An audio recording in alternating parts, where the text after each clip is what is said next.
के बाद ये एक प्रेस कॉन्फ्रेंस बुलाया गया है और आप सब लोग स्वागत है आप सबका। अभी हम लोगों ने कई परीक्षाओं का आयोजन जो पूर्व में किया हुआ था उसका परीक्षाफल घोषित भी किए हैं। कल भी हम लोगों ने 3 परीक्षाफल का घोषित किया और एक लंबित पुराना छोटा सा मामला था उसका भी परीक्षाफल घोषित किया है। आगे आने वाले समय में भी हम लोग अब बहुत जल्दी जो हमारे लंबित हैं CDPO के, DPRO के, प्रोजेक्ट मैनेजर के और पंचायती राज ऑडिटर का, इन सबों का परीक्षाफल भी हम लोग अगले माह तक निश्चित रूप से घोषित कर देंगे। और उम्मीद है कि जुलाई माह में हम लोग 67 कंबाइंड सिविल सर्विस एग्ज़ाम का मेंस का भी परीक्षाफल घोषित कर सकेंगे। ये हमारे जो पुराने जितने हम लोग परीक्षा लेते रहे हैं, जो ले चुके हैं, उसका परिणाम परीक्षाफल के बारे में मैंने बताया। अब एक नया टास्क मिला है UPSC को सरकार के द्वारा। आप सब लोग अवगत हैं, वो अध्यापक नियुक्ति के लिए अनुशंसा भेजने को। इसका हम लोगों ने पाठ्यक्रम और परीक्षा के संरचना के बारे में अपने वेबसाइट पर प्रदर्शित कर दिया है और मैं समझता हूँ कि इसको लेकर के कुछ संशय आप लोगों के भी मन में होगा और अभ्यर्थियों के भी मन में होगा और मैं चाहूँगा कि आप लोग भी प्रश्न पूछें और उनके बाद अगर कोई संशय है तो मैं कोशिश करूँगा कि उसको दूर करूँ। कुछ जानकारी मैं दे देना चाहूँगा ताकि आप लोग प्रश्न अगर पूछेंगे तो आसानी रहेगा। उसके बाद टोटल पद जो है वो प्राथमिक विद्यालय के लिए 79,943 है, जिसकी अधियाचना आयोग को प्राप्त हुई है। 79,943। उसके बाद माध्यमिक विद्यालय के लिए 32,916, 32,916। और उसके बाद हायर सेकेंडरी के लिए 57,602, 57,602। टोटल होता है 1,70,461, 1,70,461। आप लोग भी टोटल कर लेंगे। अब इसमें जो अर्हताएँ हैं वो सरकार के नियमावली में दिया हुआ है और जहाँ जहाँ वो मिसिंग होगा वो सरकार के निर्देश पर और सरकार के साथ आयोग की संयुक्त बैठक में जो निर्णय लिया जाएगा उसके अनुरूप वो होगा। और वो विज्ञापन के समय जब निकलेगा 1-2 दिन में मैं समझता हूँ कि विज्ञापन भी हम लोग निकाल देंगे। वैसे मैं बता दूँ मोटा मोटी तौर पर कि प्राथमिक विद्यालय के लिए जो न्यूनतम अर्हताएँ होंगी वो inter pass plus CTET plus diploma in elementary education या BEd अगर किया हो तो वो होना चाहिए। माध्यमिक विद्यालय के लिए graduation plus state STET plus BEd और हायर सेकेंडरी के लिए पोस्ट ग्रेजुएशन होना है और स्टेट और BEd होना है। डिग्री मतलब graduation plus state plus BEd। और इसमें जो नियमावली के हिसाब से ही जो लोग वर्ष 2012 के पूर्व के जो होंगे, जो नियोजित हैं, उनके लिए TET मतलब टीचर्स एलिजिबिलिटी टेस्ट से वो उनको एग्जेम्पशन है। 2012 से हाँ, तो ये हुआ। उसके अलावा फिर एज रिलैक्सेशन भी है उन लोगों के लिए। वो सारा चीज़ नियमावली में पहले से दिया हुआ है, वही चीज़ विज्ञापन में हम लोग रिपीट कर देंगे। अब जो हम लोगों ने जो पाठ्यक्रम निकाला और जो उसके लाइट में लोगों को जो जिज्ञासा या संशय है, थोड़ा मैं उसको दूर करना चाहूँगा। पहली बात कि ये लोग प्रश्न पूछ रहे हैं कि परीक्षा एक ही दिन में होगा, एक दिन से अधिक में होगा, तो हम लोग आवेदन जो मांगेंगे वो इन सभी पदों के लिए एक साथ मांगेंगे, एक ही आवेदन होगा। मतलब कहने का है कि एक कैंडिडेट अगर वो योग्य है तो वो प्राथमिक के साथ साथ वो हाई स्कूल के लिए भी और हायर सेकेंडरी स्कूल के लिए भी, तीनों के लिए वो अप्लाई कर सकता है। एक साथ अप्लाई एक साथ कर सकता है। और जब हम अप्लाई करने की जब हम उसको सुविधा देंगे, क्योंकि उसका हक भी है, अगर वो योग्य है तो तीनों में अप्लाई कर सकता है, तो स्वाभाविक है कि हम उसको तीनों के लिए परीक्षा में उत्तीर्ण होने के लिए भी हम उसी हिसाब से परीक्षा की तिथि को रखेंगे, ताकि अगर वो योग्य कैंडिडेट है तो वो तीनों परीक्षा में अलग अलग तिथि पर वो भाग ले सकता है। अब हम आते हैं पाठ्यक्रम के बारे में। पाठ्यक्रम या और परीक्षा की जो संरचना है वो हम लोगों ने इस तरीके से डिसाइड किया है कि एक पेपर जो होगा वो क्वालिफाइंग नेचर का है और वो भाषा का पेपर जो है वो क्वालिफाइंग नेचर का है। उसमें उसको सिर्फ पास करना है, उसका मेरिट में नहीं जुटेगा। उसमें भाषा में 2 सेक्शन रहेगा। एक सेक्शन अंग्रेजी है जो सबको करना है, और दूसरा सेक्शन में विकल्प है, मतलब कि वो हिंदी, उर्दू या बांग्ला। क्योंकि हमारे पास जो पद आए हैं प्राथमिक में, उसमें बांग्ला के लिए 148 पद है, उर्दू के लिए 12,729 पद है, और बाकी जो प्राथमिक के जो बाकी हैं वो सामान्य मतलब हिंदी के हैं। ये जो क्वालिफाइंग वाला जो मामला है, जिसमें 25 मार्क्स का अंग्रेजी,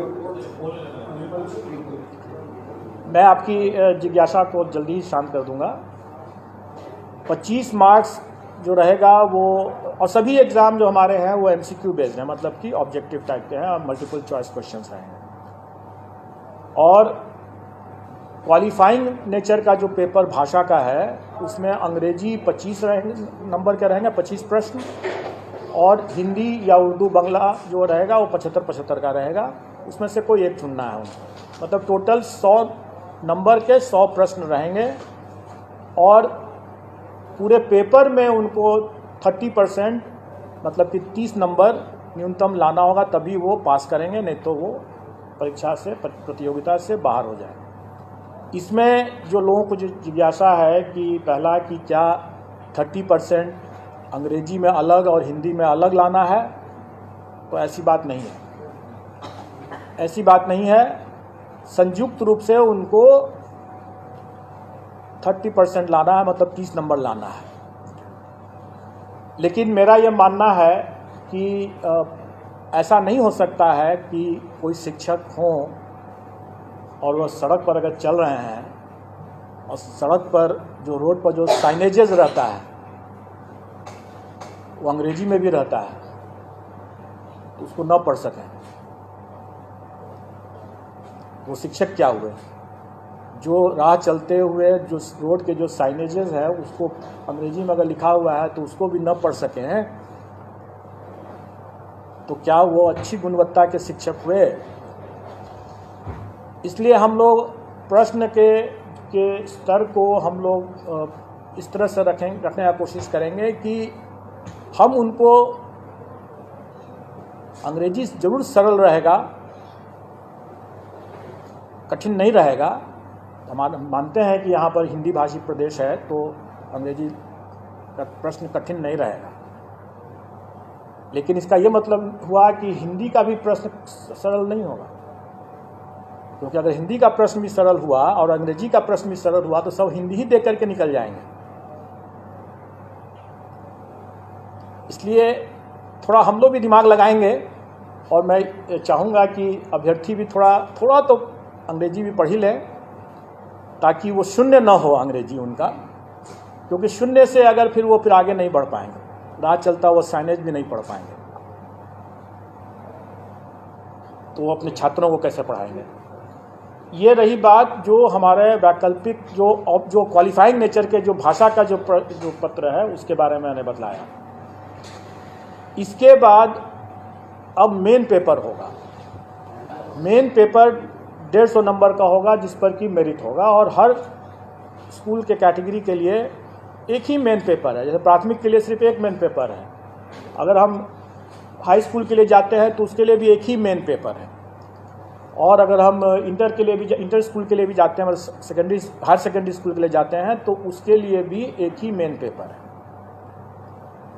एक ही पेपर उसके बाद देना है, और वो अगर कोई अभ्यर्थी अगर तीनों श्रेणी के लिए अप्लाई करता है तो स्वाभाविक है कि उसको फिर तीनों पेपर देना होगा। अलग अलग दिन होगा लेकिन देना होगा तीनों के। मेरिट लिस्ट अलग अलग बनेगा क्योंकि सबके लिए अलग अलग वो परीक्षा है। अब रही बात कि जो भी 150 नंबर का जो मेन पेपर हुआ उसका कंपोजिशन इस तरह से रहेगा कि 100 क्वेश्चंस तो रहेंगे वही जो वो अपने विद्यार्थियों को पढ़ाते हैं, उसका टॉपिक, उसका चैप्टर, उसका विषय वो वही होगा जो अपने बच्चों को पढ़ाते हैं स्कूल में। इसलिए अगर ये जिज्ञासा है कि उसका हम सिलेबस में विस्तार करके दें तो मेरा ये कहना होगा कि बिहार एग्जामिनेशन बोर्ड का जो सिलेबस है बच्चों के लिए उसी को देख लें,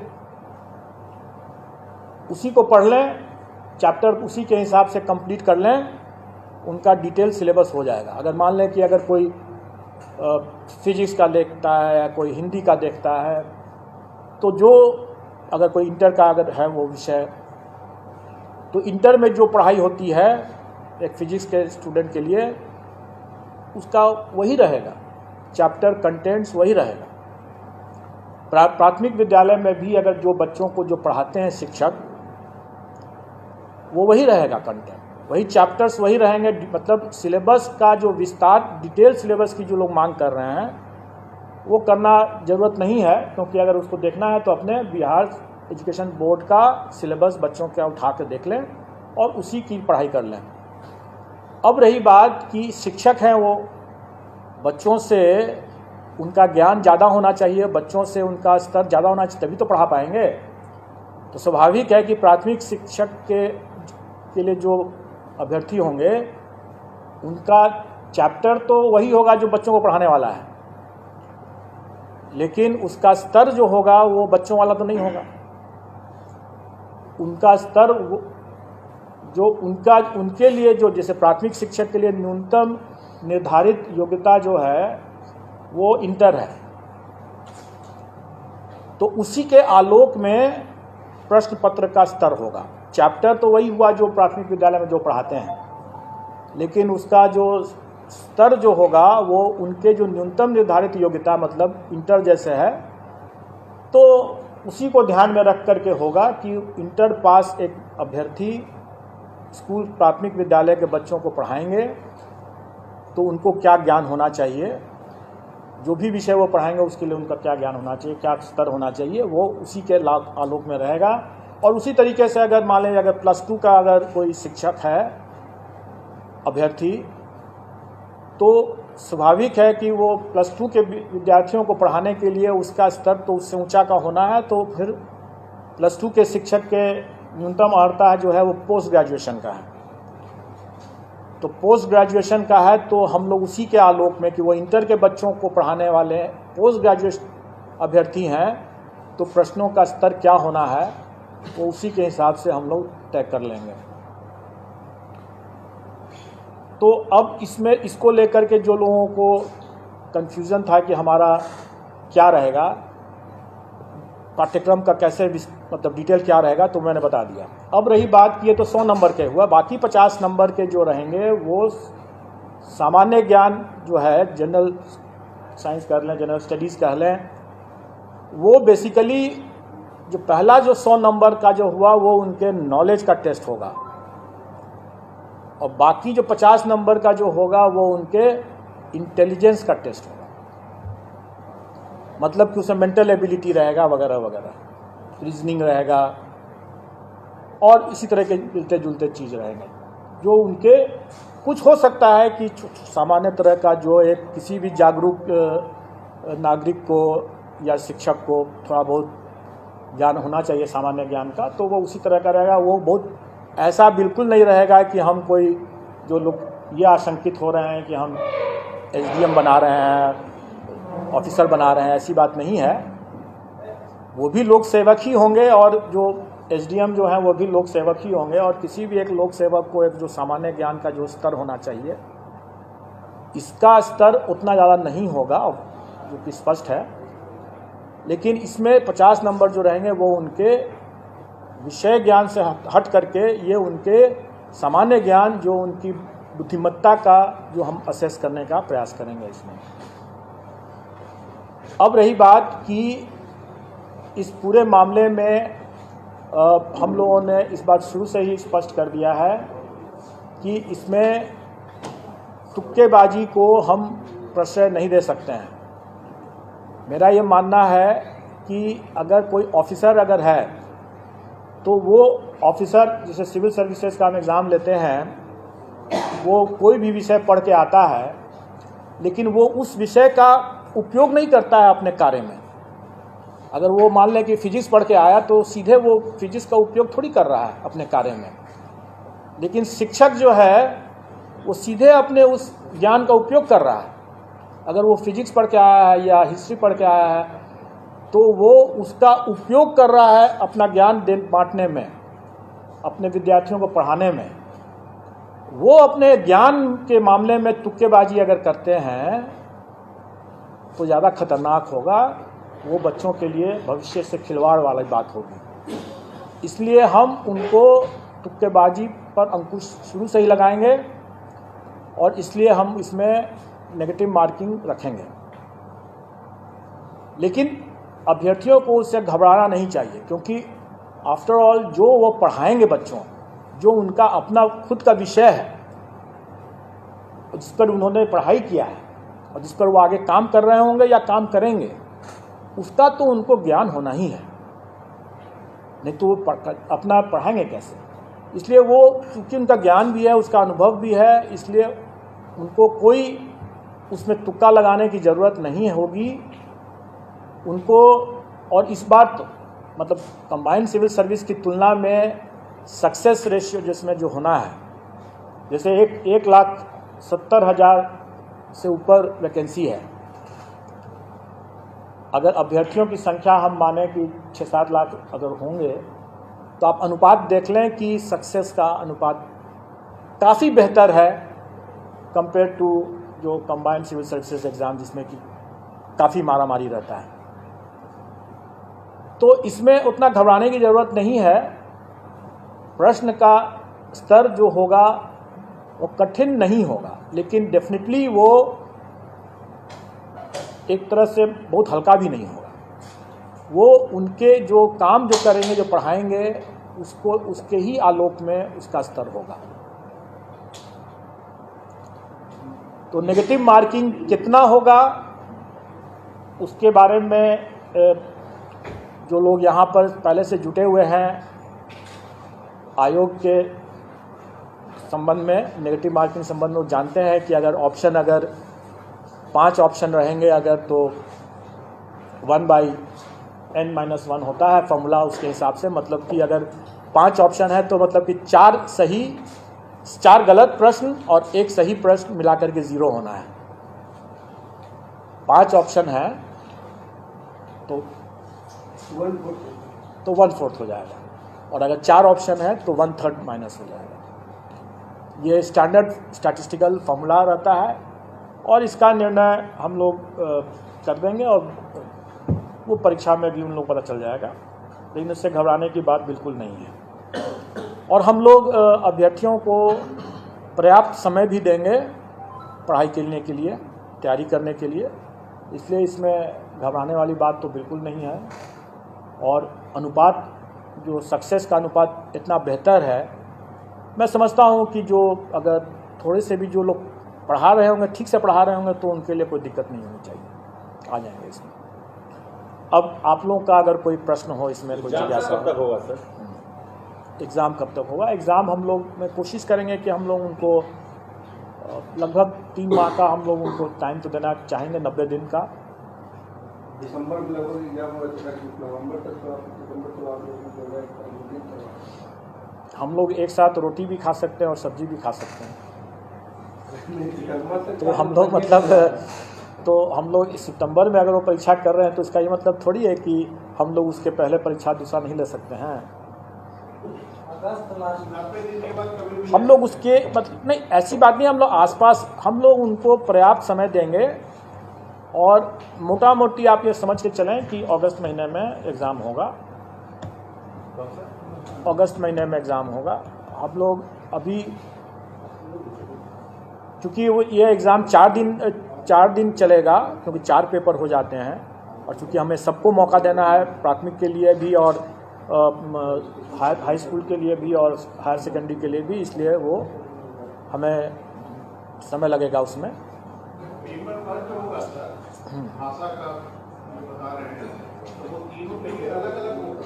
नहीं, वो तीनों के लिए एक होगा,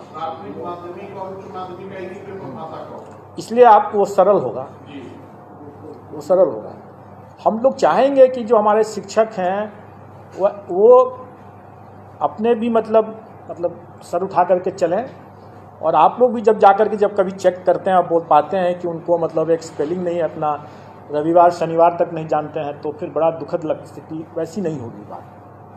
बस उतना ही जानना है उनको, क्योंकि उसके बाद जो अपने विषय के जो हैं वो अपने विषय के तो ज्ञाता हैं ही। इसका सिलेबस क्या होगा सर, भाषा का? वही तो मैं बता रहा हूँ कि ये एक सामान्य होगा। अगर मान लें कि अंग्रेजी की बात अगर करें तो वो कम से कम अगर अंग्रेजी का अखबार उठा करके पढ़ तो सकें, अगर 4 लाइन कोई लिखा हुआ है तो उसको समझ तो सकें कि क्या लिखा हुआ है, उतना ही भर है, सामान्य है। कोई हम उसमें उनसे शेक्सपियर के बारे में नहीं पूछने वाले हैं।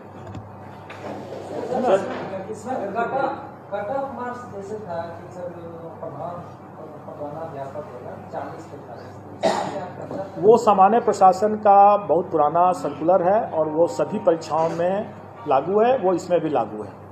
सर अभी इंग्लिश पेपर की बात कर रहे थे, तो जहाँ तक मेरे नजरिया है कि ग्रामीण क्षेत्र में बहुत कम ऐसे टीचर जो इंग्लिश पढ़ाते हैं। गवर्नमेंट स्कूल में इंग्लिश का साधन नहीं है, तो लोग कैसे पढ़ेंगे और कैसे पेपर दे पाएंगे? देखिए, जैसे आप शायद पता नहीं थी कि नहीं थी, मैंने बताया कि क्या ग्रामीण क्षेत्र के लोग पटना नहीं आ रहे हैं, आ रहे हैं। और सड़कों पर आजकल पटना के सड़कों पर आप देखेंगे कि साइनेजेस जो हैं काफ़ी अंग्रेजी में लिखे हुए हैं। जितने व्हाट्सअप जो होते हैं, बहुत से व्हाट्सअप तो अंग्रेजी में भी लिखते हैं ना। सीनियर टीचर्स जो है, कोई एक अगर हम बिहार के भविष्य के लिए बात कर रहे हैं, हमारे बच्चे क्या उनकी सीमाओं से बच्चे की भी जानकारी या उनका जो ज्ञान जो है बाधित हो जाए? नहीं होना चाहिए। हम उनको अंग्रेजी पढ़ाने के लिए नहीं कह रहे हैं, क्योंकि वो अंग्रेजी विषय के वो शिक्षक नहीं है, इसलिए अंग्रेजी वो नहीं पढ़ा रहे हैं। लेकिन उनको इतनी जानकारी तो होनी ही चाहिए ना, जो अपने, क्योंकि वो अगर प्राथमिक विद्यालय के अगर शिक्षक है तो वो सब कुछ पढ़ा रहे हैं। हाई स्कूल के हैं तो वो अलग बात है, फिर तो विषयवार हो गया, फिर उसको अंग्रेजी के अलग विषय के शिक्षक होंगे। 25 नंबर है अंग्रेजी में, 75 है हिंदी में। हम अंग्रेजी नहीं बना, 75 सिर्फ हिंदी बना। तो आपने मैंने इसके बारे में जवाब दे दिया है, मैंने इसके बारे में जवाब दे दिया है, इसलिए आप उसको आप समझ लें। सर एक चीज़ है सर, इसमें कहा जा रहा है सर, जो बीएड और ये सब का जो क्वालिफिकेशन रखा गया, ट्रेनिंग से रिलेटेड क्वेश्चन क्यों नहीं सर रखा? Yes, good question. मैं बता दूं कि आप जो तीनों स्तर के, क्योंकि अभी मेरे पास मध्य विद्यालय की वैकेंसी नहीं आई है, इसलिए मैं मध्य विद्यालय के बारे में नहीं बता रहा हूँ, अभी कुछ तय नहीं हुआ है, उसका जब आएगा तो उस समय देखा जाएगा। लेकिन अभी जितने भी स्तर लेवल के विद्यालय के शिक्षकों के बारे में मामला है, सब में देखेंगे कि अनिवार्य अर्हता में सीटेट, एस्टेट ये है या बीएड डीएलएड है। ऐसी स्थिति में उन परीक्षाओं में प्रशिक्षण संबंधित, कैसे पेडागोजी जो कहते हैं उसके संबंध में, या चाइल्ड डेवलपमेंट के बारे में ऑलरेडी उसकी परीक्षा वो टीचर्स एबिलिटी टेस्ट में दे चुके हैं। तो अब फिर से उसी चीज़ के अगर हम लेने लगे हैं तो फिर आप ही लोग कहेंगे कि जब उसमें जब ले ही चुके हैं तो फिर इसमें भी वही चीज़ ले रहे हैं, तो नई परीक्षा की क्या ज़रूरत है? नई परीक्षा की ज़रूरत इसलिए है क्योंकि जो अभ्यर्थियों की संख्या अगर 6 लाख है और अगर हम उसमें से 1,70,000 ही को हमको अगर लेना है तो स्वाभाविक है कि हम मेरिट बेस्ड ही हम सिलेक्शन प्रोसेस करेंगे। अब रही बात कि पेडागोजी जो है या चाइल्ड डेवलपमेंट CDP जिसको कहते हैं, चाइल्ड डेवलपमेंट पेडागोजी के बात जो कहते हैं, ये ऐसा चीज़ है जिसके लिए वो पहले से एलिजिबल वो अपनी पात्रता पहले से प्रमाणित कर चुके हैं।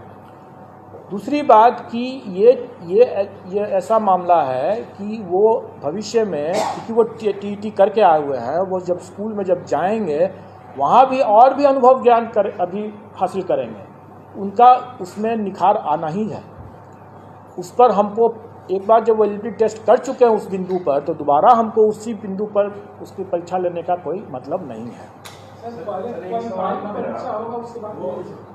ये भाषा वाले में आप जनरल तो हो गया, इंग्लिश और हिंदी दोनों होना चाहिए, लेकिन अगर कोई बंगला का इंस्ट्रूमेंट है या उर्दू का इंस्ट्रूमेंट है, उसके लिए क्या वो भाषा का क्या? वही तो मैं बताया ना कि हिंदी ऑब्लिक उर्दू ऑब्लिक बंगला। हिंदी ऑब्लिक। अच्छा, प्रश्न पत्र सब बाइलिंगुअल रहेगा या हिंदी केवल? देखिए, प्रश्न पत्र जो हमारा जो सब्जेक्ट का जो रहेगा वो बाइलिंगुअल रहेगा, लेकिन नेचुरली अगर हिंदी का प्रश्न अगर है का पेपर है तो हिंदी में ही सिर्फ रहेगा। अगर इंग्लिश का है तो फिर उसमें हिंदी तो नहीं रहेगा।